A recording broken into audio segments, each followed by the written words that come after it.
I'm going to use this abandonment example. Say, for instance, I'm not getting a response back from my partner. Longer time has passed between texts than I would like.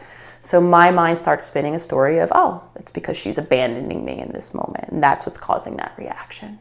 If I can teach myself to witness that story that my ego has told me, that old story of abandonment, really a million things my partner could be doing in that moment.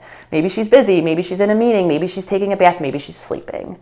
Not abandoning me at all. So if I can teach myself in that moment to see that story of abandonment as separate, to observe that story, that's what my ego is telling me. Oh, she's abandoning you in that moment.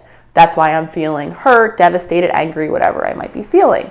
So the more we practice what we're hearing, that narrative, that story, what our ego is telling us, and separating, observing it, then over time, we get to show up in that moment and give ourselves a new choice, right? I may in that moment select a different narrative for what's happening as opposed to the one my ego is going to naturally offer, which is I'm being abandoned.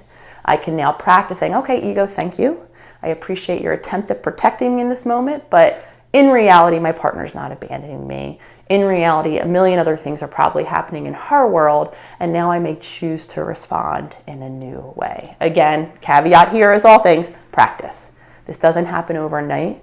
The more we observe our ego, the stories, what the narrative is that I'm assigning, or the meaning that I'm assigning to this event, that's my trigger, that's what's happening, the more I can practice separating myself up and making room for a new response.